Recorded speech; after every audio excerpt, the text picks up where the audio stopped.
Hello, fellow live streamer. What's up? What's up? How you doing? What's going on? I'm glad that you were able to jump through the hoops. I see the technical support chat here. That's good. It's so funny. It's like the more professional setup somebody has, the more complication always in trying Yeah. to get these things going. The secret is Chrome browser incognito mode. Yeah. That's what worked. Oh, fucking A. There we go. Stay tuned to 11 a.m. for more tips on how you can join live stream.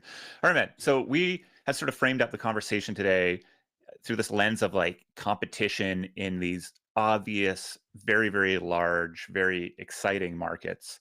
We talked about exchanges and terminals before. I think very clearly prediction markets are this other, just capital sink, attention sink, user sink, this thing that seems to have brought crypto out of its limiting speculative format with meme coins and tokens into this broader accessible user base. My golf friends fuck with prediction markets. Oh, yeah. And there's also clearly two very, very, very well-funded, very, very dominant. These badge wars, the funding rounds, etc. Big badge wars. Big badge partnerships with everybody on Earth. Yeah, integrations. And so I'm very curious. Obviously, you're building Myriad Markets, which I think is in this competitive set. And I'm curious how you are sort of framing the opportunity in your mind.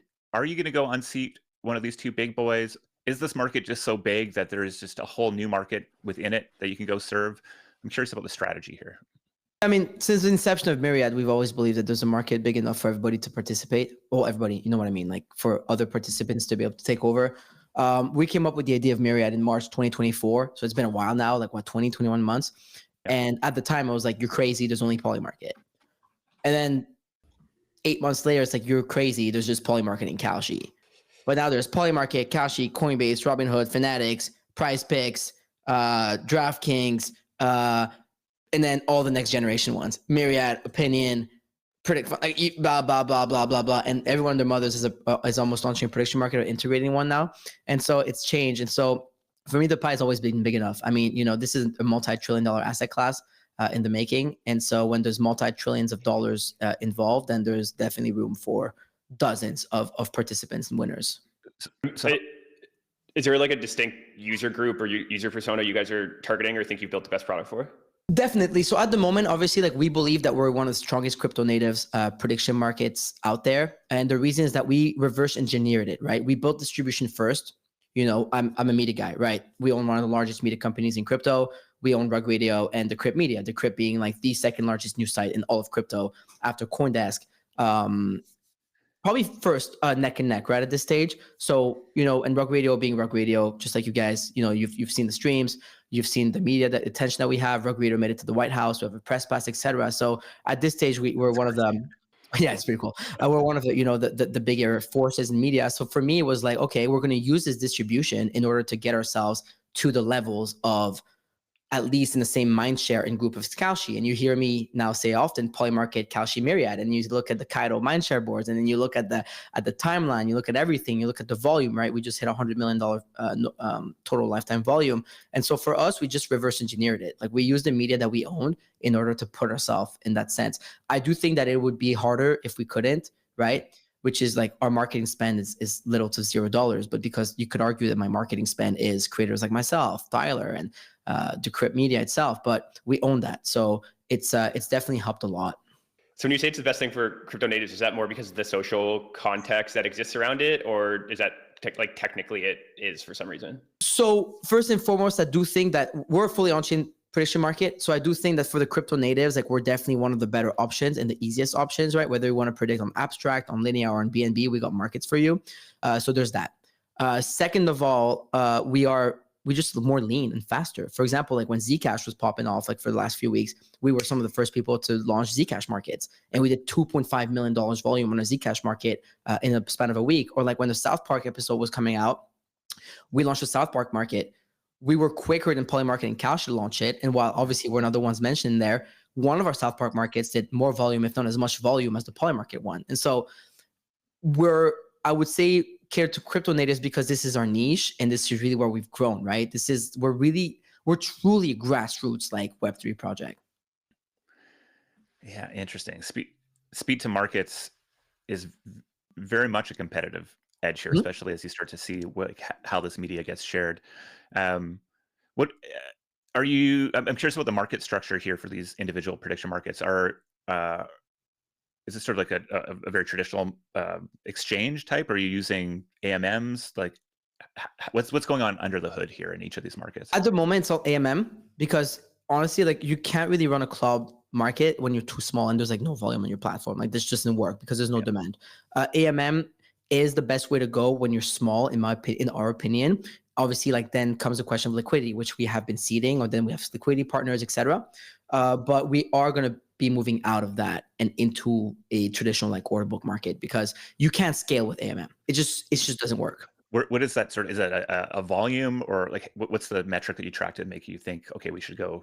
I would say it's really a volume. Like at this stage, like, when people are complaining, like they can't put like, a $5,000 prediction on because of the spread, or like a 500 moves it too much. And obviously this is the number one complaint that we get at MYRIAD, right? It's because you got to move forward. Yeah, interesting. Okay, so I think it's very interesting to sort of look at your history in this space, sort of being an early adopter in the NFT world, and then in media around that, building up sort of your own creator brand, but also Rug Radio brand, the acquisition of Decrypt. And I think, one of the biggest threads people pull on with regards to prediction market is thinking about how that integrates into media and how that starts to affect media. And in fact, how that maybe ultimately makes media or even defines the future in certain ways. So I'm wondering if you want to get a little philosophical with us, and sort of, I'm curious how you were seeing these two business lines or approaches coming together in the future. It feels like there's an integration here that is actually an inflection point. Well, there's actually one, right? You could argue that prediction markets are a source of news. I know Shane, shout out to Shane, but he loves to say polymarket prediction markets are the source of news. I respectfully disagree with that. I think they're a source of news, right? What's fun is that you just mentioned that you went there. I started Rug Radio, right? And Rug Radio is pure like creators, right? This whole creator thing. I've been in the creator economy for 17 years now. Like I started blogging at like 14 years old. And so I've been doing this for a minute. So when I came into the space, I was like, I saw a gap. I was like, there's not really a creator focused media company in the space. Rug Radio came about, you saw the rise, right? And then I was like, well, we're missing this journalism arm, right? We're missing more of the serious, content going on. That's Decrypt Media. So we merged with Decrypt, took it over. And so now we have both.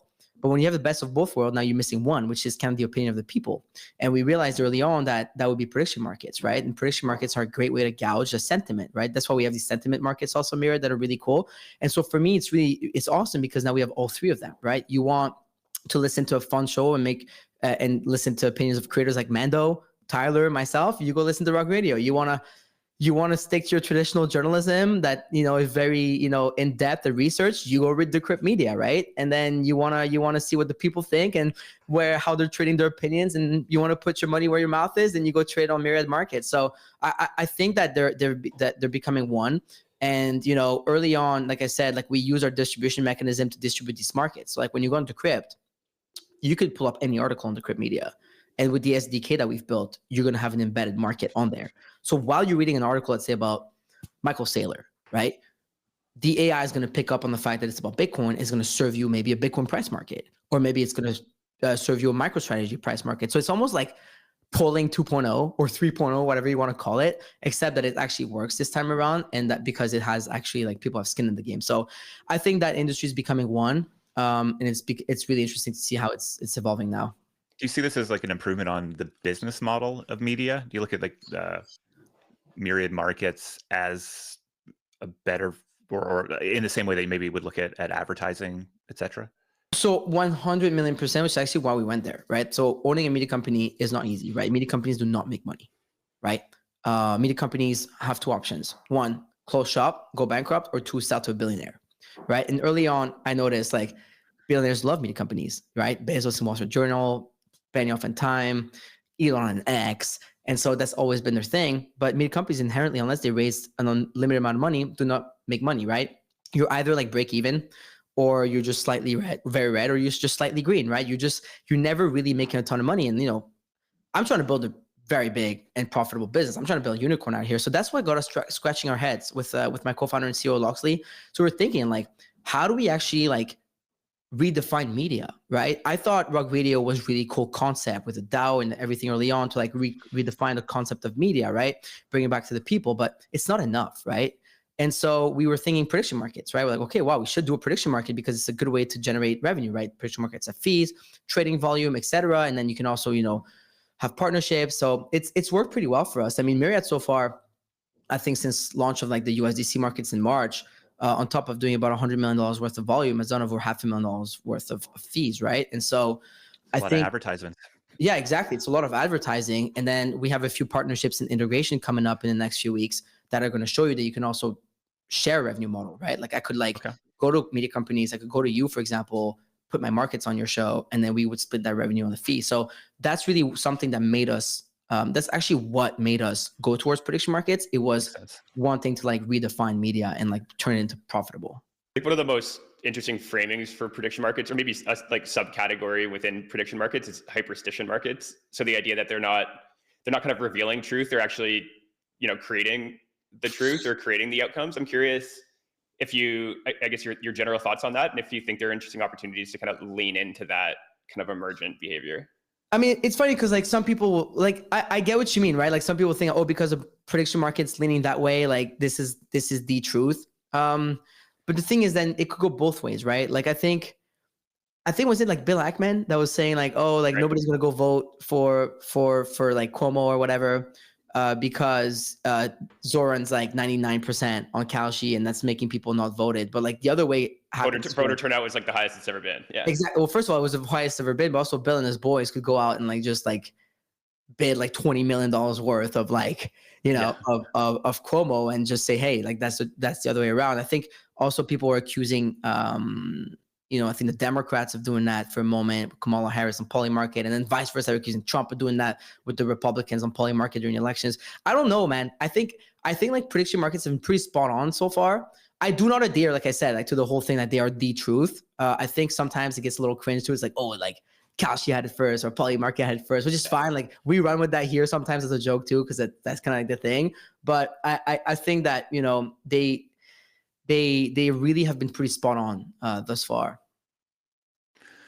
That's interesting. I'm on Decrypt right now, and I see an article here with Kathy Wood's ARK Invest loads up on Google and Coinbase, and right there in the sidebar is will another NYSE traded company add pudgy penguins to their treasury in 2025? And if you scroll down the Kathy Wood article right now, like there's like a Bitcoin candle market, for example, or like a price move. So it's really cool. And then with the Chrome extension that we've built, we actually can follow you everywhere. So you can be on Pump Fund and predict. You can be on Kick and predict. You can be on the blog, CoinDesk, like predict everywhere. I'm curious, do you see Rug Radio? I think there's sort of been this breakout streaming culture around prediction markets that seems to be very interesting, still very nascent. Are you guys leaning into that from a media perspective? Yeah, I mean, we have like obviously the morning show. We talk about prediction markets a lot. Tyler and Jeeves have started a show on Thursdays called Against the Odds, which is really strictly focused on prediction markets. Like that, the CMO of Polymarket come on recently that went viral because he talked about the token and stuff like that. That Tyrell, right, the mentioned market guy, as well this past week. So we definitely want to lean into this more. I should be leaning into it way more. It's just we've been pretty busy with Myriad, but this is definitely something I want to go. If I could right now and have unlimited funds, I would go. Well, it feels like this is like the edge for you is just to be the face out here in the way that all these other guys just either can't, don't want to be. I mean, it is interesting thinking about, Shane kind of has this sort of, I'm sort of locked in my office and coding this sort of thing, like the power broker type vibe. And Kalshi is just like, we'll do anything to go out and win this market. So come out, here's our knives, let's go. And I think sort of like the creator brand, the trust that kind of comes from that, and the education, or at least like the holding of hands as you kind of walk into a new market, I think is also very valuable. So man, I find the whole category fascinating. I find the whole, obviously we invest a lot of time into doing this live show because we just believe the opportunity is massive out there. We're still in our baby infancy. We're about 5 months in, 6 months in at this point. But it's very clear to me that if you are not sort of building up these attention assets, these relationships, this sort of media that makes sense in the modern algorithmic driven sort of distribution world, you're either going to have to pay a ton of money for it or you're going to be irrelevant. And that's how it works, right? I mean, I think one of our biggest powers is the fact that I've built one of the biggest personal brands in the industry, right? With like 400,000 followers, blah, blah, blah, like multiple big interviews under my belt. Like I think I would be lying when I said like this is not what's like help us propel, right? Like whenever we have a big announcement, I'm able to dominate the timeline. I'm able to get it shared. I'm able to post about it, scream about it, and you see me tweet about Myriad maybe 3, 4, 5, 6 times a day. Like I think that megaphone helps a lot, right? And that was always the goal. It's like build a personal brand, and then you can build something bigger out of that. I mean, what do you see as being the next inflection point for the growth of Myriad? Like I assume at this point, all of your followers are very aware of it. They probably have many chances to come participate. So like, where does the next 10x come from? So you know how I said we're crypto native? The goal is obviously to get out of this crypto bubble, but you know, all of crypto still hasn't used Myriad Market. So we still have a lot of work to do, regardless of my following. Like we still have to do a lot of onboarding into that. I would say the next step for Myriad is really onboard users through integrations. Like that's really important. Like you've seen Polymarket do a partnership with MetaMask. Like you've seen Kalshi do a partnership with X, Y, or Z. It's like they're all doing the same similar thing that's PerpDex are doing with like integration, etc. So that's really the next big frontier for us, and you should see that like really soon. Like this is first, the thing is like first you have to prove yourself, right? You have to prove that you have liquidity, you have to prove that you have volume, you have to prove that you have a name, a brand, or else like they all go with the usual suspects, right? They only work with one or the two, and so it's tough, right? Because like not only do they have a limited amounts of money, like dude, like Literally. like they have mountains of cash, dude. They can buy like my family, you know what I mean? Like And the round market, the like week over week like round markups are crazy. It's insane. Like it's like every week they're raising and they're like one-upping one another, right? But you know, I think we're about to prove that with very little capital and a lot of ambition, you can make yourself, you can like put yourself out there. Is there a Myriad token coming? So we've talked about it, right? We've talked about it because first we had the Rug token with Rug Radio assets and NFTs that we've depreciated for obvious reasons, right? We don't want like weird stuff happening with the Rug token, etc. while we're cooking up on Myriad. The goal was always to translate that token into Mir token, and therefore like make all the NFT holders whole as well, which is super cool because we've been building this whole Rug Radios then into Myriad brand for like 5 years now. I can't tell you when because there's always big things happening in the back. I do want to say that it has nothing to do with the market. Like we don't care about the market, good or bad. We're like professional bear market builders for what it's worth, but it has to make sense. So this is something I was saying to like a group of power users the other day. You know, there's nothing I would love more than to have a token, right? It's a great way for us to get access to liquidity as well. Like as a company, it's really good for us to be able to like have more money to spend on the growth of the project. But there's no point in launching a token if like you haven't fixed liquidity problems, if you haven't fixed like little problems that the platform may have, when you haven't fixed more users. Like you can't like launch a token with just like 2,000 to 3,000 daily active users, right? You want to have more people. Like if Polymarket and Kalshi haven't launched a token yet, I think it says a lot. So we're gonna take our time, and we're gonna make sure that we have all the ducks in order to do something right. And when we do it, we're gonna do it properly. All right, maybe last question here before we let you get back, because I think you've probably done 4 hours of media already this morning. I got a flight to catch in a little bit too. Nice. I want you just like, I'm very curious because you as a founder, you're constantly in the weeds, but then stepping back and looking at the big picture to make sure you're oriented right. And so if we look, let's look at a 5-year time horizon. Like, what are your wildest expectations of what prediction markets might become?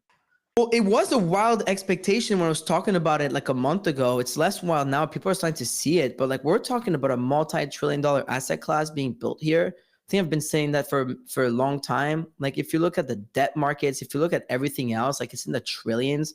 And then Tarek yesterday went on to say that we're gonna like flip the stock market. But like these are not wild to me. Like I genuinely believe that like you're gonna see prediction markets putting like 10, 15, 20 trillion dollars worth of volume a year across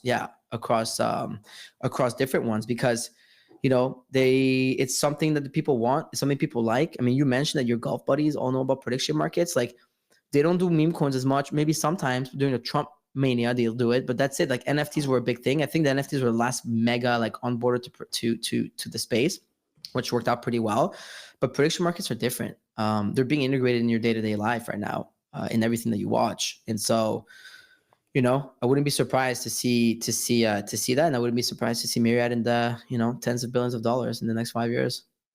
I mean, the crazy thing is, like $10 trillion in yearly volume is only it's like 100x from here, which like doesn't seem that insane. I mean, we've 10x'd our volume in 3 months. Right. And I mean, we've also gone from something small to something relatively big. Yeah, like, big markets and 100x's are a different dynamic than right. the small. But yeah, okay. But I don't think it's. Let's just put it like, I don't think it's not like a 0% chance that it happens, right? Like there's a chance it happens. I think it's almost inevitable that we underestimate the scale of things that ultimately go on to become successful. As my number one takeaway from my early days in, I guess, the Web 2 space was being like, yeah, I get this. This is going to be big. And then being like, oh shit. Like I underestimate what big actually looks like in the sort of digital networked global economy that we live in. So Farokh, man, appreciate you hopping on. Definitely have been, we've been talking for a while now. So it's exciting to see that you have MYRIAD in place. It's right on an inflection point here. And clearly you have done an incredible job at building an attention base and a personal brand. So we'll be excited to check back in with you in the future as we sort of follow along in your progress here and competing with the big boys. Let's go. Carving out a big niche for MYRIAD markets. David versus Goliath over here. I appreciate you guys, man. You like it, eh? I like love that. Yeah. I live for that. It's being an underdog. If you're not the underdog, then what? Chip on the shoulder. The dude's like, yo, you still there? Yeah, cool. Let's go. We're here. Hello, we're here. But I appreciate you guys, man. Thank you. I'm a fan. So I love what you guys are doing, and anything I can do to help you guys, just hit me up. Appreciate it, brother. You, man. Cheers. Ciao.